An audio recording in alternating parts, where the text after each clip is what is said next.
Ghost in the Night with Phil Sams.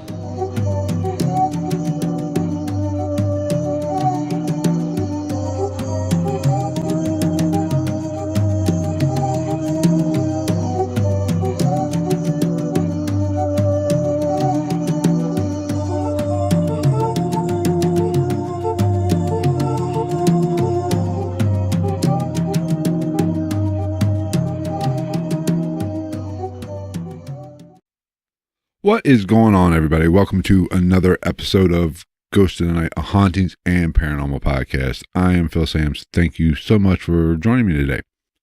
If you've listened to the podcast in the past, you know that I've been investigating the Rohs Opera House in Cynthiana, Kentucky.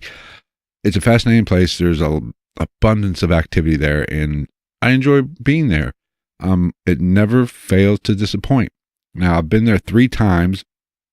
I've done one episode talking about the very first investigation, and then I did another investigation where I did an episode that was entitled Evil in the Ghost Box.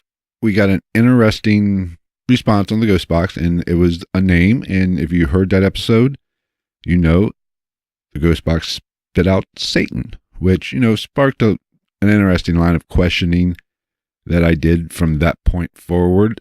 And I talked about how when something like that happens, does that change our perception and how we perceive things when activity starts to happen? When something like that happens, does our brain trick us into seeing things that maybe aren't really there? But that's what that episode was about. So I went back for a third investigation, and we had a lot of activity, a lot of personal experiences, a lot of knocks and shuffling and footsteps. And we also did a little session in a place we generally set up, kind of a base site where we set up some equipment, computers and such, as a congregating place for the team. So we've never really investigated in that particular room. So we did a little investigation, and shit got real. We had a really interesting interaction with what might have been a spirit, and it did something that I'm going to talk about toward the end of this podcast that kind of threw me for a loop, but it was fascinating, and it's the kind of activity you want when you go on a paranormal investigation. That is the type of situation that we all dream about and we all look forward to experiencing. So that's what this episode is going to be about. It's kind of a accumulation of all 3 investigations. I do have some EVPs that I will play for you in this podcast here shortly, but the main topic is going to be personal experiences and how important that is for a paranormal investigator. You can have all the fancy tools and everything you want and fancy scientific equipment, but the personal experiences is what I look for, what stick with me the most. Now, if you can have personal experiences and back it up with some instruments that pick up on some of that and correlate together and prove that personal experience, that makes it even better. But before we get started, don't forget, head on over to philsams.com. That is the official home for the podcast. You'll find all the show notes, the contact us page, where if you have a paranormal story or an encounter you want to share, go ahead, send me a message there. Just click on that page, submit it, and I will get an email alert, and I will do my best to get back with you. If you want to be on the podcast and share your experience, that's great. If you just want to relay your experience and maybe let me tell it, even better. However you want to do it, we are always looking for people to come on the podcast who have had experience or have questions that they can't explain from something that's happened. So reach out that way. Also, while you're there at the site, go ahead and head on over to the paranormal merchandise page. That is where we have some t-shirts, some other merchandise. If you like the podcast, show your support by, picking up a t-shirt. We also do have some other paranormal investigator designs and some other little knick-knack designs. If you see something you like, go ahead. We'd appreciate if you pick something up. But we do have several different podcast t-shirts available at this time. So head on over to philsams.com, paranormal merchandise, and see what you like and pick something out. So let's go ahead and start talking about this podcast and my experiences at the Rohs Opera House. Now, like I said, I'll get to some EVPs here in a few, but I want to talk about personal experiences. Now, all 3 times I was there, we heard knocks, we heard shuffling, which is very interesting. Now, the personal experiences part of it is what I enjoy. That's what I live for. That's why I go on these, because, maybe it's just the adrenaline junkie in me, which I'm not, but apparently maybe I am just a little bit. I want to feel that chill and that's, of not knowing what's around the corner or hearing something you can't explain. And this place doesn't disappoint. It gives you that. We, in the very first investigation, we were using some music as a trigger object, and we were playing music, and we got a loud bang from behind the stage. Went to investigate it. There is a door to the outside there. Don't think of somebody banging on the door, because we hit the door. It wasn't the same sound. But we don't know what it was. As soon as we heard it, I ran and kind of took a digital recorder, did an EVP session right there. Didn't really get anything at that particular time, but it was interesting. Now, we did hear a few disembodied voices, where sometimes you'll be sitting there in the silence, in the dark, and you'll hear with your own ears what might just be, or what sounds like a conversation being had that, you're at a distance and you can't really make out what they're saying. You will hear that from time to time. Now, at one of those junctions, when I heard what I thought was a conversation, I thought, okay, it is on the main street of the town. So I went outside to the front of the main street. It was really late, or early in the morning, I should say. And nobody was out there. Was a car going by, kind of made that sound from the distance, where it might have been mistaken as a disembodied voice. Maybe, I don't know, but it's interesting. But the point is, when you hear it, you kind of got to go in that direction that you think you're hearing it from, and kind of try to debunk it, find out if there's a reasonable explanation for it. There is a downside to this place that is kind of interesting. And my last investigation there, I went to the projection room, and the projection room has been investigated several times by myself and other paranormal teams. There's some people that believe that there might be a portal in that room, or somewhere right outside the hallway. There's some restrooms right there, somewhere in that general area. Now, the second investigation is where we had the Satan comment on the ghost box, which is right outside the projection room, in the balcony area. And then there's a hallway. After that ghost box session, later on in the evening, we were in that hallway. We got some interesting noises. That hallway felt heavy. You felt like there was something there that might have been, I don't want to say negative, but maybe a little bit darker. That was the second investigation. The third investigation, I did a solo session inside the projection room. And from my previous investigation and this investigation, I wanted to make a note and kind of explain to people that there's a lot of equipment in the projection room. It's pretty much a digital setup now. So there's a lot of electronic equipment in that room. Now, everybody knows what EMF is, and it does have an effect on people. It can make people feel paranoia, feel like they're being watched when nobody's there, but it affects everybody differently. And I wanted to kind of put that to the test, because generally I haven't noticed myself being too affected by EMF fields around me to where I felt paranoia or felt like I was being watched or anything to that magnitude. So I wanted to kind of sit there I think I sat there on the third investigation for 15, maybe 10, 15 minutes, somewhere in that general neighborhood, and I was making note of, and I was documenting with a camera, showing the equipment, all the gadgets that were on. And about 6 or 7 minutes into that particular session, I started to feel like a pressure in my head and kind of a pain going down my neck. Now, some people feel, or some sensitives, they'll, when a spirit is close or they're picking up on some spirit, they'll start feeling that kind of stuff. Now, was it a spirit that I was picking up on, or was it the EMF that was radiating from all the electronical equipment? I don't know. I'm not going to say either way. I mean, I'm not as sensitive, I don't think. I mean, I do have feelings, but I just call it my gut.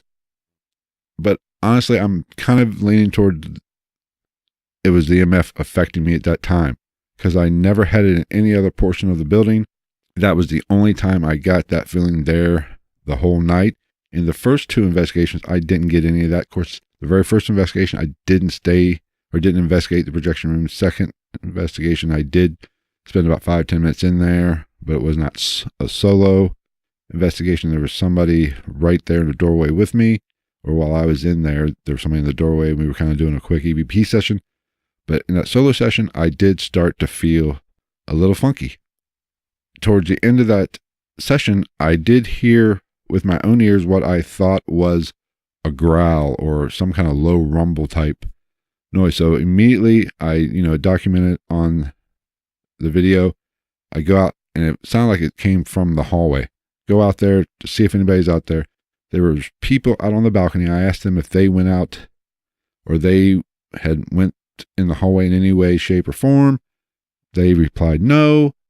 So I immediately started doing a session, EVP session, trying to interact with something. And then I noticed as I stepped, the floor creaked, which kind of created that low rumble that I thought I heard, which I interpreted as a growl. And so I'm thinking maybe at the time, I was thinking, okay, somebody was walking out here, and I just heard from a distance what that sounded like a growl, but it was probably that, floorboard. Now, after sitting back and reviewing the evidence from that session, camera didn't pick it up. I was running a digital recorder. It didn't pick it up either. So was that my brain kind of hearing things that probably wasn't there because of the field that those gadgets and all that equipment was putting off? Probably. I mean, if I'm being completely and totally honest, that's probably what it was. Now, okay, let's play this first EVP. Now, like I said earlier, you get a lot of disembodied voices where it sounds like you're hearing a conversation and there is nothing there. Or when you go to investigate, you don't find anybody, no outside contamination that you can find, but you do hear it. Now, this first EVP is pretty much what it is. It sounds like you hear me talking, and then you'll hear what it's real faint. You'll hear that what sounds like a conversation. So check it out. I have a recorder right here. You can come talk to us. We should be able to hear you. It almost took my breath away.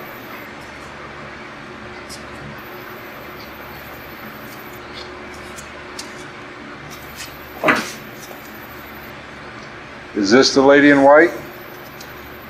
Okay, that one's got me baffled. I don't know exactly what that is. Is that, it sounds to me like people talking in the background that you can't make out what they're saying, like from a distance. Is it spirits having a little conversation that the digital recorder picked up on? I don't know. I mean, it's a really curious piece of evidence. It's real faint, and maybe it's just my ears and my brain interpreting what I'm thinking is a conversation when it's just maybe some rumble of some background noises. Now, this next piece of this next EVP is actually, it's much more interesting. Now, let me just set the scene. This was our third investigation there, and we were just kind of, shooting the shit a little bit, talking about plans and what we wanted to do for the investigation and maybe future plans for other investigation. We were just BSing a little bit. So we decided to do a quick EVP session and kind of spark some interaction. And just so you know, I know I've said this in past episodes, there has been reports of a lady in white that walks down the stairs from the balcony down to the main lobby. There's also been a shadow figure reported walking between the female and male bathrooms there in the back of the auditorium. And we were standing pretty much right in front of the female bathroom and doing this EVP session, which was really cool. And on a side note, if you've watched or heard the episode number 3, I believe, where I talked about my first investigation with Rohs Opera House, you know that I caught a still photo of what appears to be a shadow figure. Now, I've showed this to many people, and they all lean towards that is the shadow person. And the way, if you follow me on Twitter at night_ghost, you've seen it, or you can find it there. There appears to be a shadow person walking or standing between the two bathrooms. Now, just so you know, that was taken in pitch black dark. The only light source came from the camera. There was nobody behind me. It could not have been anybody behind me, because if nobody's there and there's no light source behind me, then it's not my shadow and it's not anybody else's shadow. So what is it? Is it just anomaly that is a trick of the flash and the camera? I don't think so. I honestly, that piece of evidence, I like that one a lot, because it's not over the top. It's real subtle, but there is definitely a darker portion of that photo right there, which has the appearance of a body. So head on over to philsams.com and check it out there, or just check me out on Twitter and you'll see it there. But getting back to the third investigation, when we did that little quick EVP session, just answering or asking some questions and trying to get a response. So there's 3 people there, myself and 2 other people, one female. And we were all standing within a few feet of each other, because if I played the whole recording, you could hear all 3 of us talking like we were right up next to the digital recorder.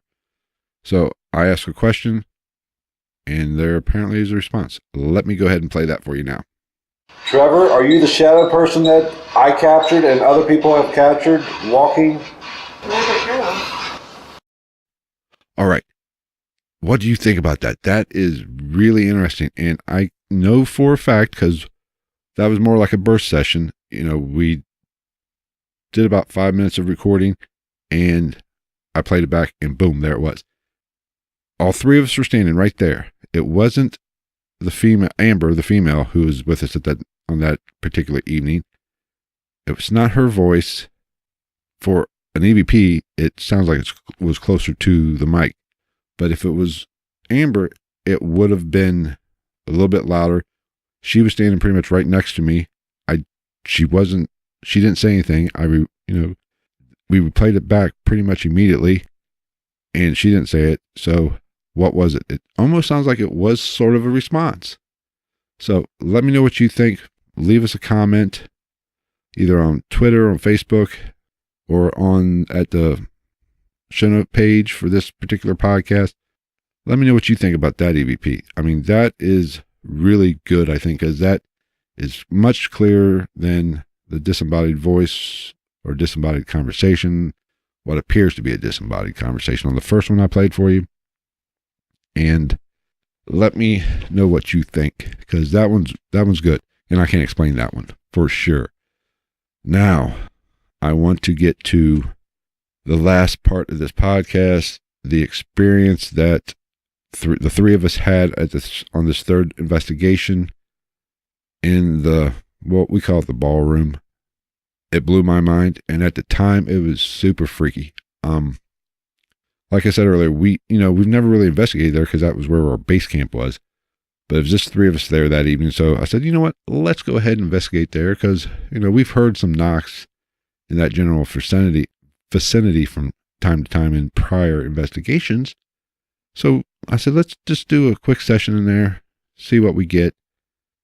So we're sitting in there, and I'll put a video on YouTube showing, this particular scenario.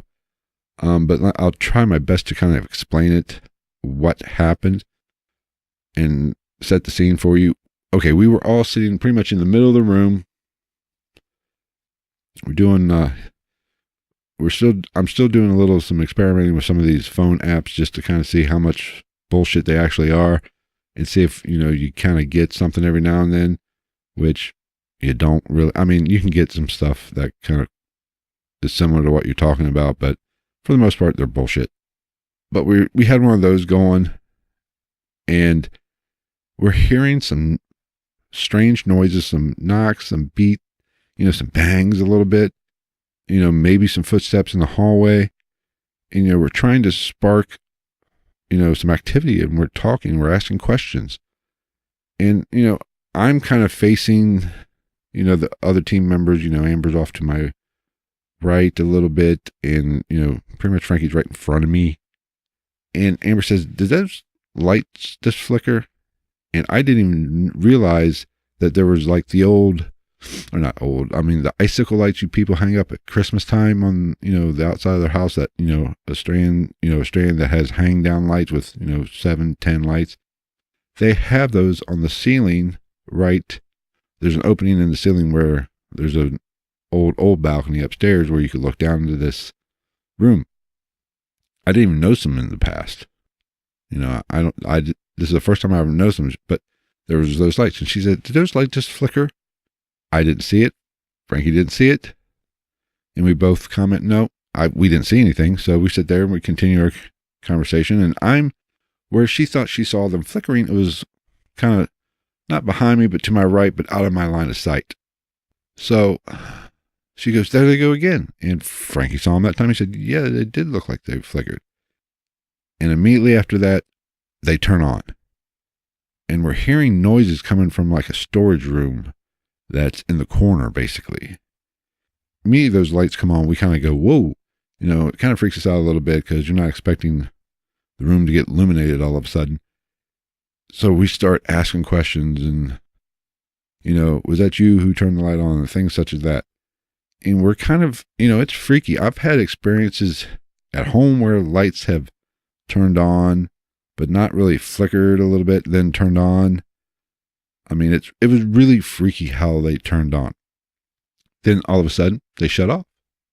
So that just builds, and we're even more intrigued at this point. So we continue to investigate and talk over what we think could be causing that, trying to just think of ways to debunk it at the time. And Amber asks, "Can you turn those lights on again?" And boom, they turn on immediately. That's when shit got real, and we were like, whoa, okay, there's some, like I said earlier, I've had lights turn on in my home or in other situations where a light has turned on, but never could I ever get it to happen again on demand, or on command, I should say. That, that was cool. And then, we go on a little bit longer, and they stayed on for a little bit longer. So at this point, we start going to debunk mode. Are the lights on a timer? Was there a power surge? So we're sitting here thinking of everything, and I say, okay, let's go find out where the lights are plugged in. So we go kind of follow the lights, and they're in that storage room where we were hearing noises come from, or the general direction that noise was coming from. So we follow the line, and it's plugged into a surge protector. Now, on a side note, the heater, or the fan for the heater, I guess, well, there's some ductwork in the corner of that room which goes out and blows out hot air, or for air for the heat. And you can hear that in the recordings of it, which you'll be able to see on YouTube. So, we're looking at, it's plugged into a surge protector that's plugged into an outlet. So we go back, they flicker again, they're coming on again, they go off again. So I'm like, this is driving me freaking nuts at this time. And, was it paranormal? I don't know. I wanted to continue to do some debunking and find out exactly what was causing it. If it was a spirit, great. If it was something natural, I want to get to the bottom of it. So we're sitting there thinking, it could be a power surge. It could be, a short somewhere. It wasn't a timer because we saw where it was plugged in at. There was no timer device anywhere on the surge protector or in the outlet. So that takes that out of the equation. So we're sitting there talking, and, you know, I make a note, you know, I don't think it was a power surge. A, it's got a surge protector. And B, if it was a power surge or a power dimming of some sort, you know, the fan to the heater, which was running because it was cold out, would have kicked off or would have, you know, wind down a little bit with the surge or wind up with the surge, or if there was a decrease in power or whatever, it would have wind down. So it wasn't a surge of any way, shape, or form, because the other lights that are on the switch probably would have been affected too. It was just this strand of lights. I'm baffled. I'm trying to figure what the hell's going on here. So I go back into the storage room, and, you know, I'm kind of doing a little EVP session. Oh, on a side note, I almost forgot. After the lights turned on and off the first time, I had a digital or night vision camera on a tripod that I was using to, you know, shoot some video. I was sitting it on the table. And when the lights went off, it was pitch black dark in there, and it fell over as I was setting it down, or it was setting down for a brief second and then it fell over. Now on the video or on the audio of that particular time, you hear Frank say, "Was that you?" And my response was, "I don't know. I set it down. I thought I had it completely open, and I thought it was sitting there what seemed like a decent amount of time, but it might only have been a fraction of a second with what was going on at the time." But it fell over and broke the tripod. Luckily, it didn't break the camera. Did I just not get the legs out far enough and it kind of tilted? Very possible. Could have been something pushing it over. Possible, but I'm going to lean towards it not being a spirit or a ghost pushing it over. I think it was odd, but I think it was, I probably just didn't get it opened up enough and it probably fell over on its own. But given the situation and what was going on, it's enough to freak you out a little bit that you think that maybe the spirits are really, really trying to interact with you. It's curious. I don't know. I'll continue to think about it, but I'm not saying that's paranormal by any stretch of the imagination. So by this point, Frankie and I was having a conversation about, is that paranormal? You know, he was leaning towards that is definitely paranormal because we know we're very, very, very sure it's not a power surge, and we know there's no timer. I'm thinking, you know, I'm throwing out, well, it could be a short in the wire somewhere. That's what's causing the lights to kind of flicker a little bit, because the way it looked like to me, it was set up with the power, the way it was plugged in, they should have been on the whole time. You would have had to turn the switch on the surge protector, I should say, to actually turn them off. But they weren't on. That's the only time we ever saw them come on. So he's leaning toward the paranormal, and which rightly so. I understand. I get it, but I need a little bit more proof and a little bit more, or I need to be a little bit more sure. I don't want to leave any room for any doubt, because, you know, there's always going to be people say, well, there's a reason for this. Yeah, yes. The more you try to debunk it, the better your odds of not appeasing those people, but limiting those people. You can never guarantee 100% that everybody's going to believe it's paranormal. There's always going to be somebody, but I want to shade on the side of being a skeptic a little bit before I jump right on in the deep end and say, ooh, it's a ghost. No. Okay, maybe it might be. I'm not saying it's not. I just want to make 100% sure, or you never be 100% sure, but I want to make it sure as I possibly can that it can't be explained, is a better way for me to say it. So I go back into this room, and it got a little weird. I was doing a session. I grabbed the cord. At this time, the lights are off again, but I grab the cord and start shaking. The lights come on. So I'm like, oh, okay. All right. Shake them again. They go off. I repeat it 2 or 3 times. I'm getting, you have to shake it pretty hard to get them to come on. So was that a short? Maybe, quite possibly be a short in the line, in the connection. Now, it didn't come unplugged or anything, so I don't know. I just know for those lights to turn on, that cord in that scenario had to have been moved. Now, question is, what moved it? Was there a critter in there that was swinging from it? Was, I don't know. Was it a spirit or a ghost that was in that room? Which, what makes it really curious is we were hearing things in that room or in that general area of things moving. And, at one point we heard what we thought, or I should say Amber heard what she thought was a chair move across the floor a little bit, but from that general direction. I heard footsteps in that general direction earlier in the night or about an hour before that as I was walking out that room, I heard a loud footstep. I mean, it was a bang, but it sounded like a foot hitting the floor rather sternly. So we were hearing interesting activity with our own ears in that particular room. So that makes it so much more interesting, in which I'm not going to sit here and say, boom, it is 100% paranormal. It was a ghost screwing with us at that time. But what I'm going to say is it's paranormal because I can't understand exactly what happened or what caused those lights to flicker. So I actually had to leave. That was later in the investigation, probably about we screwed around with that for about an hour, probably 45 minutes to an hour. So that put us right about 5 o'clock in the morning. I had to leave about 6:30 because I had to prepare for an interview for a podcast, I should say. And I wanted to prepare for a future interview, make some phone calls. So I had to leave about 6:30. Now, they stayed till almost 9:30, 10 o'clock. They continued to investigate, never happened again. And before I left, I said, we need to get with the owner of the building and find out kind of a backstory on those lights and have they experienced anything like that before. Now, Frankie got back with me. He said he talked to the owner.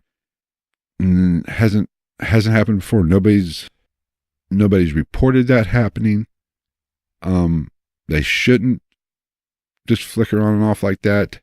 They don't know.